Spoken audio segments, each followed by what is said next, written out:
Hello, this is Anna Imagination with a Healing Garden. This is my new podcast. This podcast is not a conspiracy. Or the Handbook for Life, a philosopher's perspective. I walk big, I talk big, but I deliver. So I am going to be doing this from 5 o'clock to 6 o'clock every night, Monday through Friday, going forward. This is where I'm going to be. And if I'm not able to make it at 5, then I will probably broadcast at 3 o'clock so that this video will be here for you at 5. And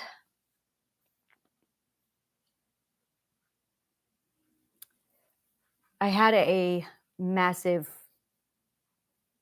shift earlier today, a couple hours ago, where I just had this massive, sudden understanding of what it is to be a student versus a philosopher. A philosopher is a teacher. First and foremost, that is what they were considered, but they were more than that.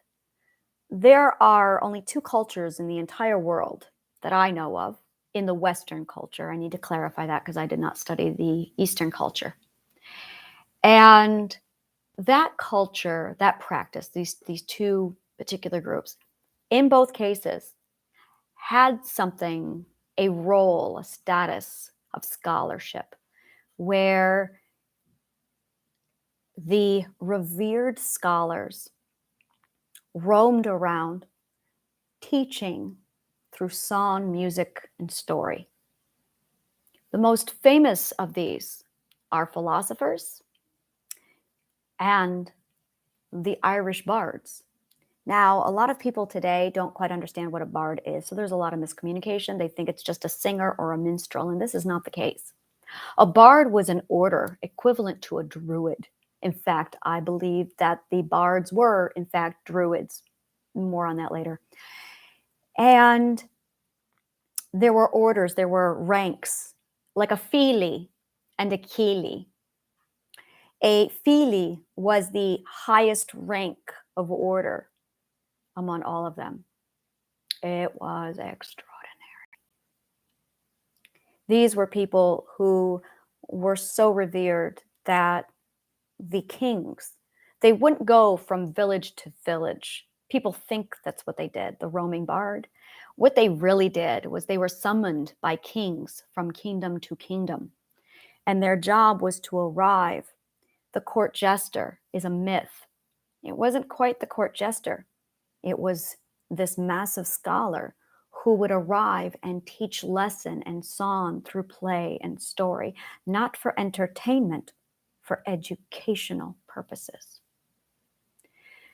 A teacher was an actor because they understood that people learn through mimicry, lessons, parables, and stories, which is why Christ taught in parable, which is why Aesop taught in fable. And the other 2 people who figured this out, philosophers and the bards. So when you go to the University of Alexandria, the epicenter of learning in the ancient world, where all of the greatest of teachers called philosophers taught at the university, it is not assumed that people know how to learn. They don't. So the first year at university, you are taught how to learn because you can't absorb the information you need to absorb if you don't know how to learn. When the Roman Empire burned down Alexandria in the 4th century, this knowledge was lost. And unless you graduate from the 12 schools of Alexandria, you are not going to have this information. Not at all. Had you attended this school, you would have understood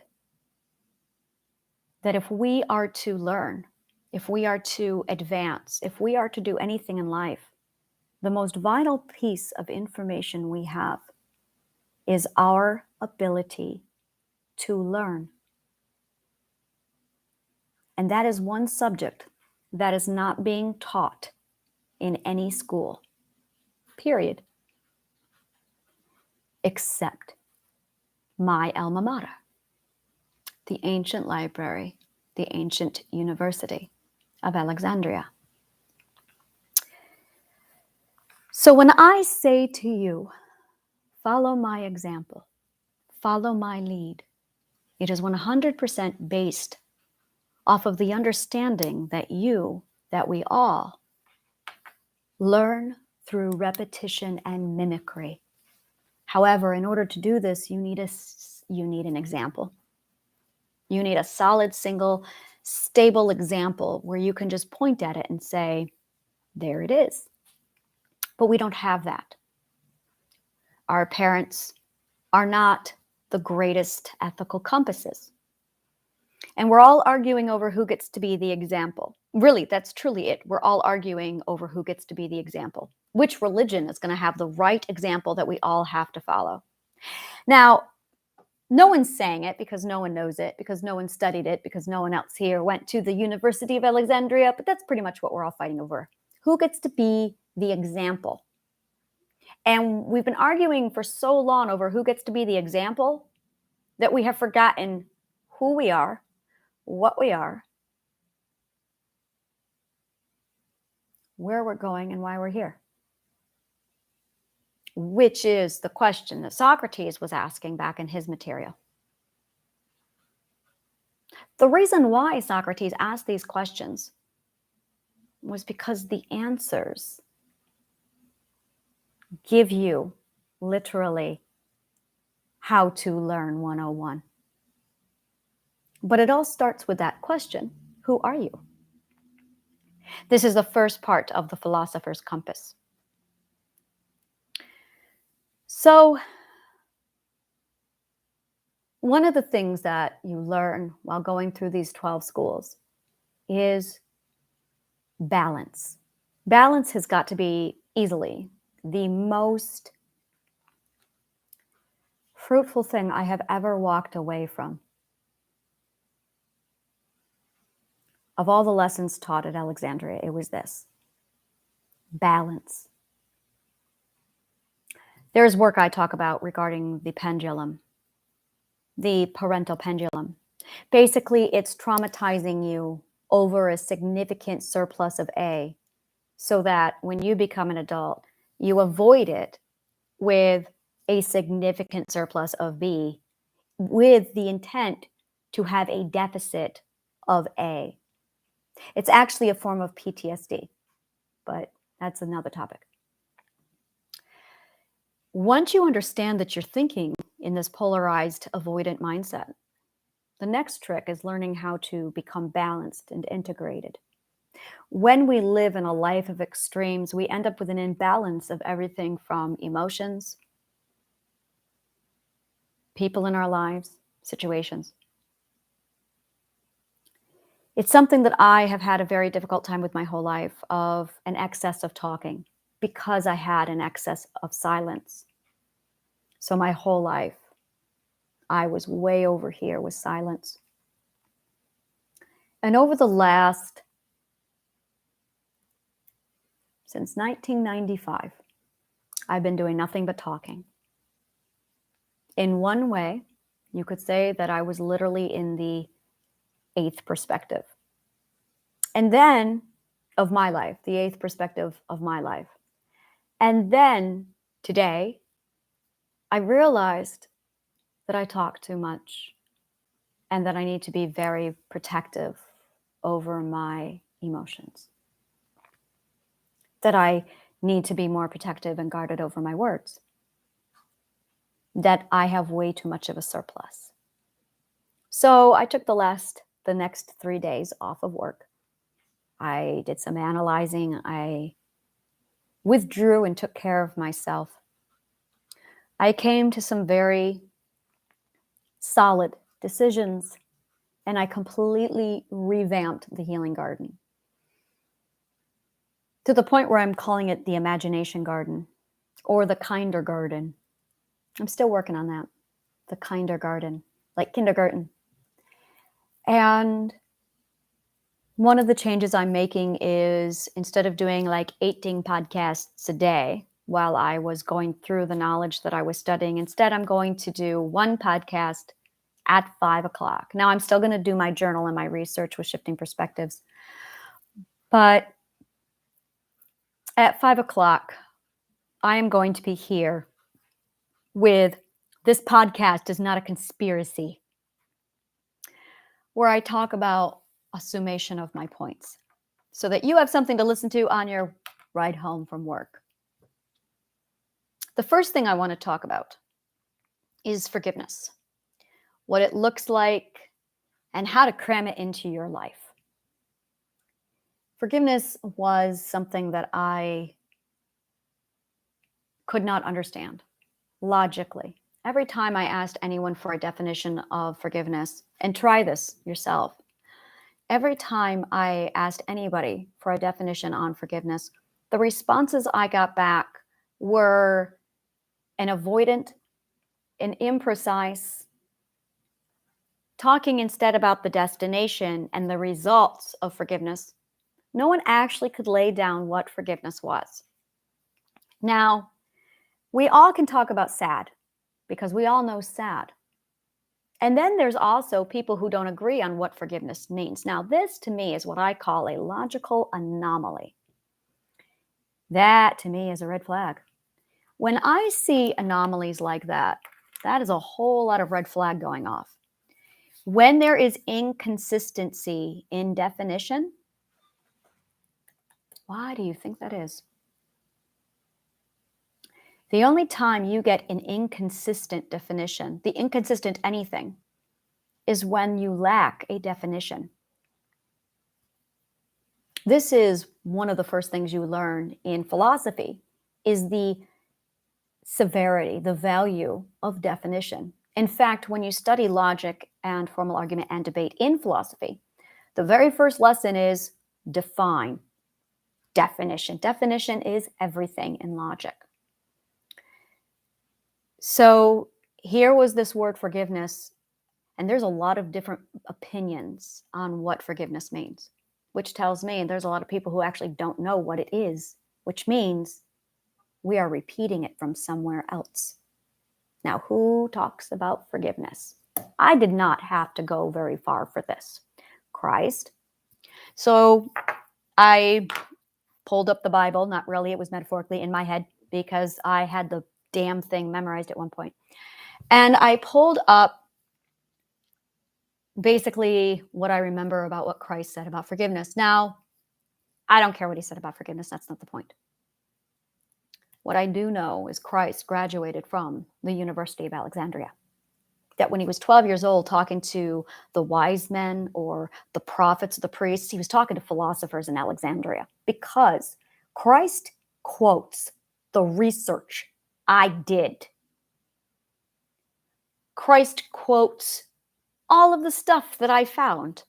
Like I was researching away with psychology over here and philosophy over here. And then I went, Christ said this. Christ said this. What the fuck?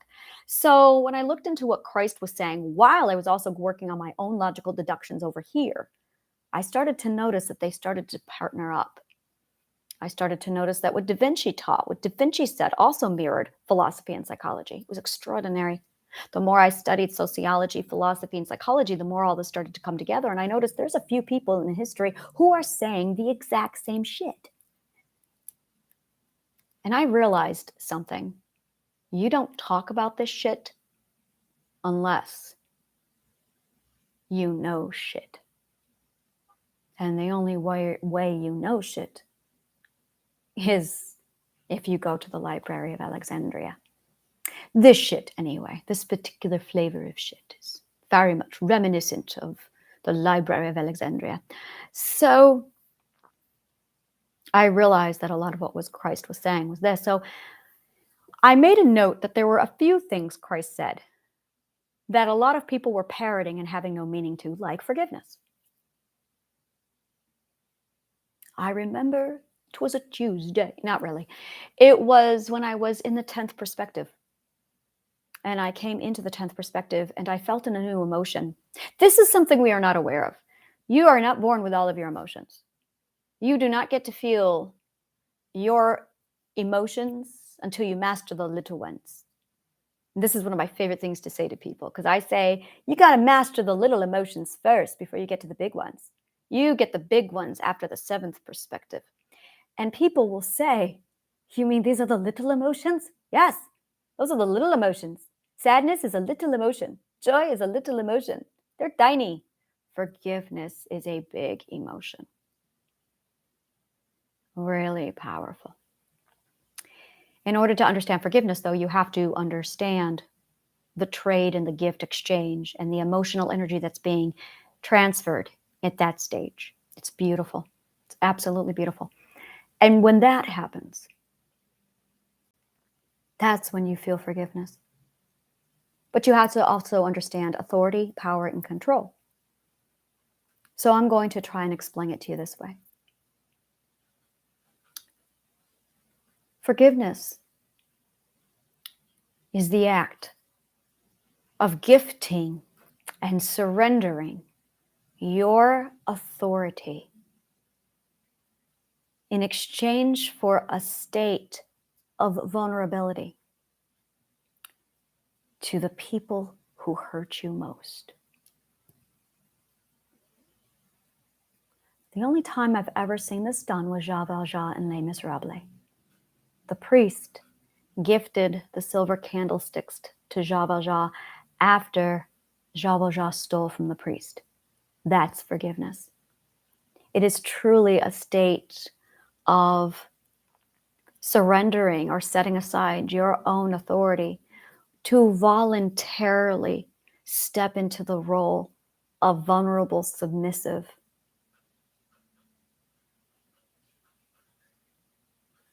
with somebody who's abused you.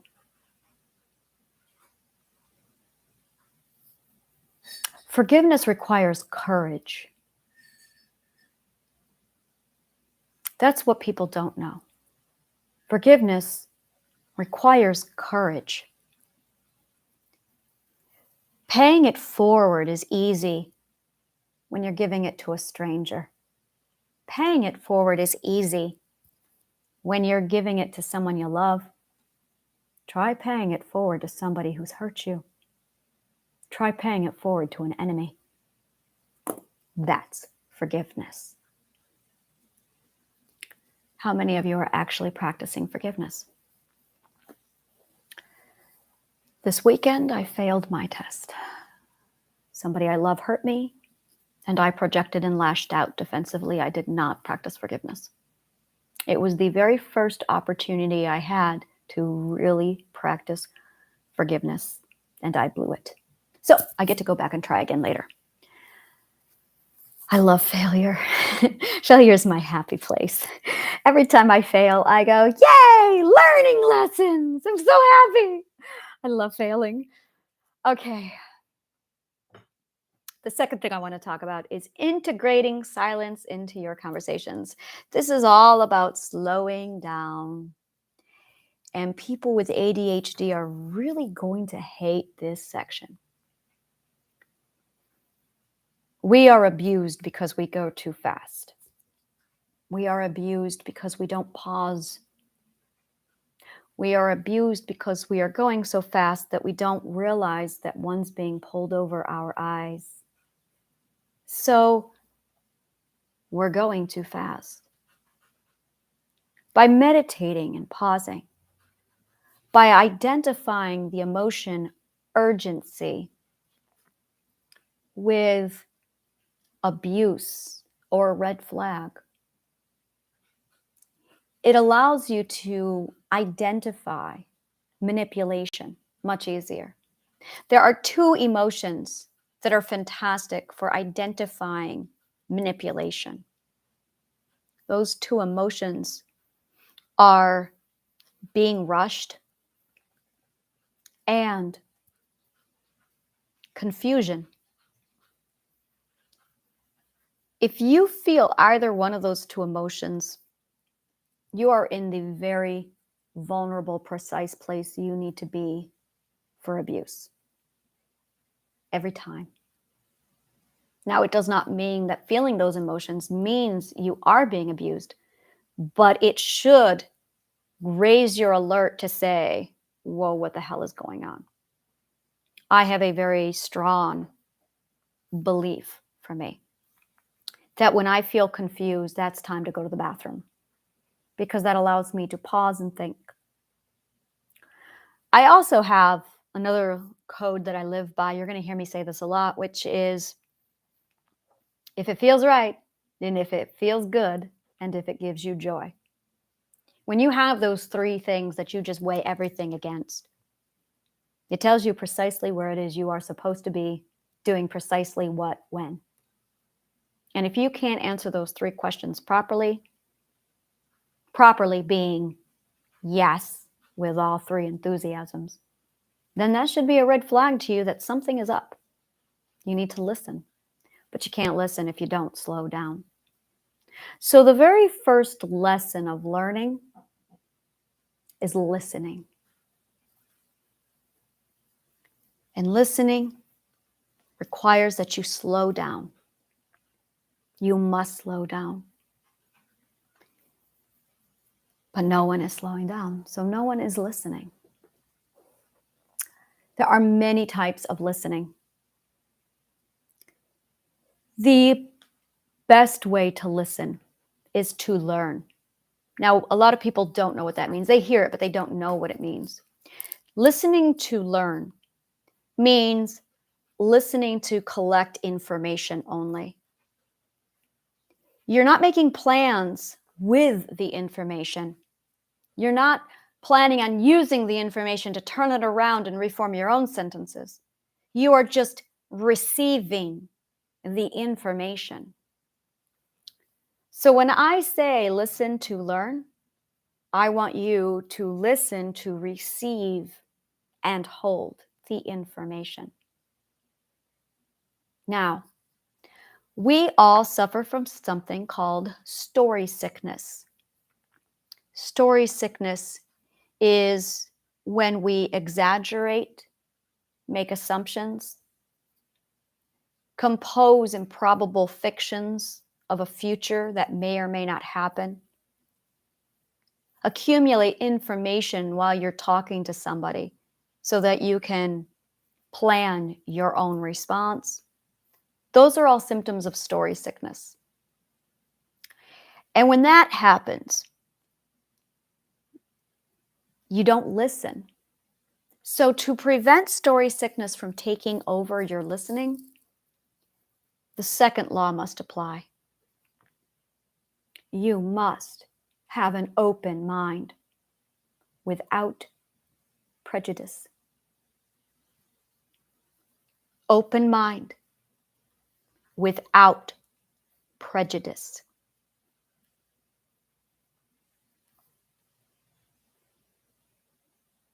This is going to be the hard one. And the third rule of learning is ask questions. Now, the first thing you learn when you walk your butt into philosophy class is something called the Socratic method, which is the philosopher's prestigious words for you ask a bunch of questions. That's all you're doing. Everything is a question. You never formulate a statement. Not in philosophy. Oh, God, no. You ask questions. You want to know something? You ask a question. Ask questions. We do this in psychology when we're with a client and they say something. If you want to get them to think, you have to ask the questions. So, you got out of work today. How do you feel about that? What kind of emotions do you get when you go to work? What kind of emotions do you get when you come home? What kind of emotions do you have when you're sitting in your car? The funny thing about emotions is they are highly logical. Emotions are very logical. When all else fails in the world, emotions are telling the truth. Every time. Emotions tell all the truths. So when you decide to slow down, it requires that you put silence into your conversations. I thought a conversation was talking. The seventh perspective is going to have you sitting in silence alone with the universe for a long time. And you just sit in that silence and you don't speak.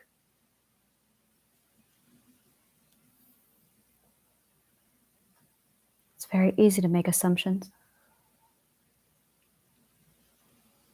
It's very easy to make assumptions in the silence. So you learn to talk. You value communication because you live for so long without it. And then you talk and you talk and you talk and your mouth says shit. It's just so embarrassing. You get to a point where you realize, wow, I could really use some dignity. That's my favorite stage. The moment you realize you need to take it down a notch. I love that stage. Because you know when you start tuning it down, you find the right setting afterward. But you can't get there until you're a little arrogant or a lot arrogant or undignified. You have to be a slob to learn to clean up. And I love going the extremes. I love finding the balance of integration. My God, do I. So after we learn how to learn in philosophy, that part where you get into class and you learn how to slow down and stop. And then you open your mind and abandon all bias and prejudice, and you listen to learn. And then you use questions as exploration. You navigate conversation in minds and perspectives with the excavation tool, questions. Oh my God, did I love asking questions. I built an amazing education tree just from that. I remember when I was 12, I heard music. Really, I heard music for the first time. Prior to that, it had been the electronic Christian music my mom liked, and Irish music, of course. So to hear a full orchestra on Broadway was something else. It was Phantom of the Opera. I was 12, and it was literally the first time I heard violins and a full orchestra. Though it was love at first sight. That information led me to one question. I need to know more. I ran to the library, found Phantom of the Opera by Gaston Leroux, and I read the book 18 times. Now, you cannot touch Phantom of the Opera without hearing about Les Miserables. So, of course, I grabbed Les Miserables. That's the very book. And I read it. In fact, I have the date in here that I finished it. If I remember correctly, I did write the date. I finished this when I was 14 years old in 1994. July of 25th. 10:57 a.m. I started it in May. And I finished it at 10:57 a.m. on July 25th, 1994. My English teacher told me that I could not read this book. She told me I was too stupid to read the book. So I read the book. So I documented it. And you cannot touch Victor Hugo without getting into Notre Dame, Paris, France. You can't touch Paris without touching that opera house. So I studied architecture, I studied music theory, I studied Everything. Everything that was linked and tied into Gaston Leroux's Phantom of the Opera, it just went out. Faust got me into opera, got me into music, got me into singing. So that in 1 year, I was studying philosophy, psychology, and sociology.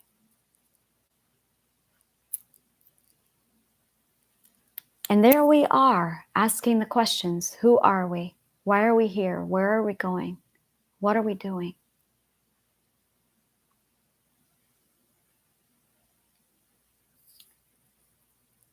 We're learning how to learn. The primary learning method is mirroring, reciprocity. You require something that I call the you of I. You are the I of I, the I of your I, and the you of I should be your parents.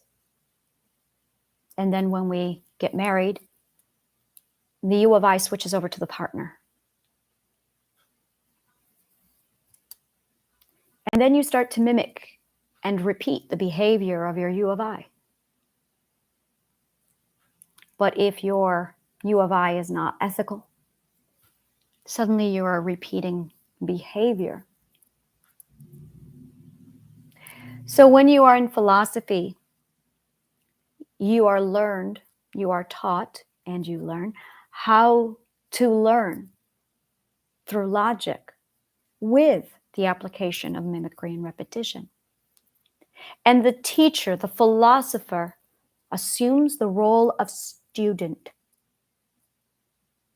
The philosopher, in the act of forgiveness, surrenders their authority, submits to the student, and the philosopher, using theater, takes on the role of a student.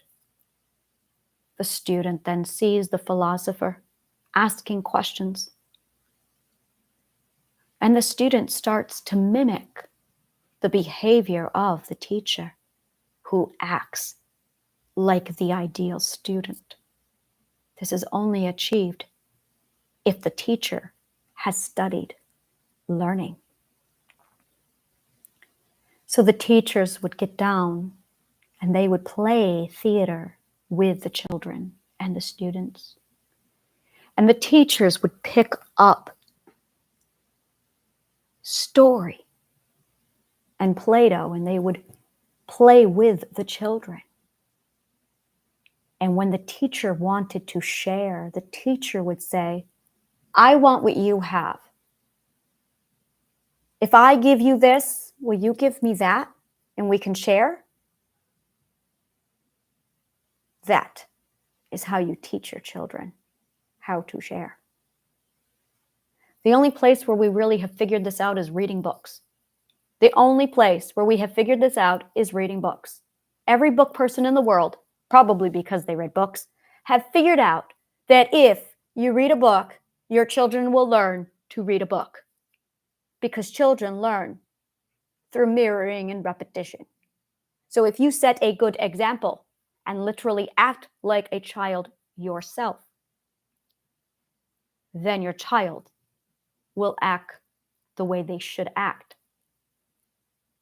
Because all children learn through mirrored repetition. So if you want somebody to learn how to learn, you have to be the teacher to set the example and say, follow me. Follow me.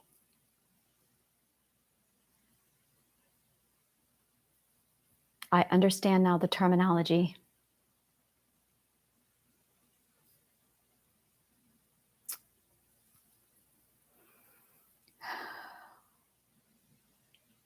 It very much is the authority card played when the philosopher becomes the student. The other thing that I learned in attendance at the university was tolerance.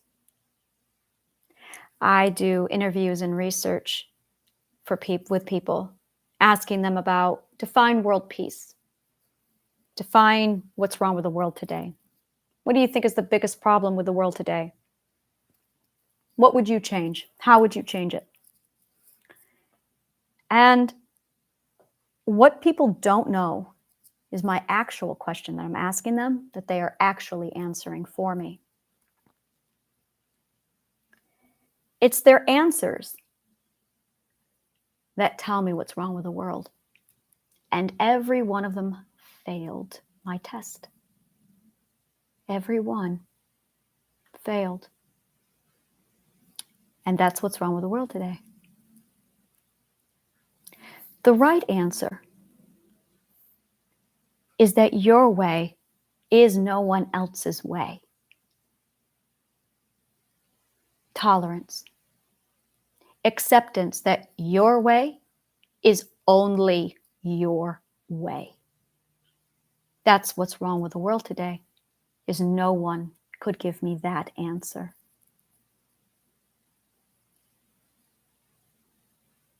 Yeah, that's it. That is what is wrong with the world today. Everyone thinks their way of doing things is better than everybody else, and their way should be enforced on other people. That is the answer I got from everybody who I asked. Everybody said a variation of, my way is the right way, and I need to have it enforced on everybody else. So that's what's wrong with the world today. Intolerance. Thinking that your way is good for anyone other than you. That's just it. You've created your way of doing things for you. It's custom designed. When I put my stuff out here, I've had people challenge me with the whole, oh, so you're just going to force your perspective into me. No, I'm going to teach you how to find your own perspective and use it so that no one, not even me, can come along and tell you what the right perspective is. The right perspective is your perspective. The right perspective is your perspective. Likewise, reverse that. My right perspective is my perspective. It is an idea or a concept that we all are gods in our own little world. And it's also understanding that we must respect the gods that we share the world with. I'm going to say that one more time. It is the understanding that you are your own God in your own world, as am I. And that we are all gods who share this world together. Imagine for a moment that your imagination is your God power that literally creates new worlds, futures, and dimensions. Because when you get into the world of manifestation, that is where it goes, where you become a god and you just get to think and it appears.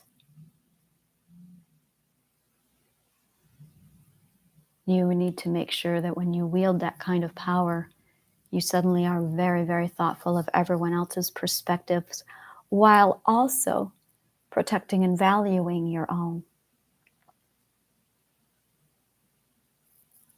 Imagination is literally the strongest thing we have at our disposal. And there's so many people who have not learned how to wield it.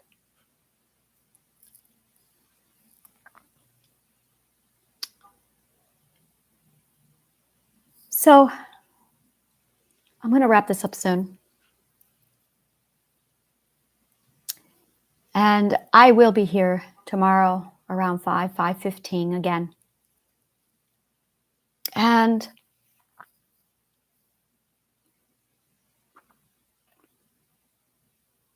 I like the stability of this, I think. I will definitely be writing down my points to talk about.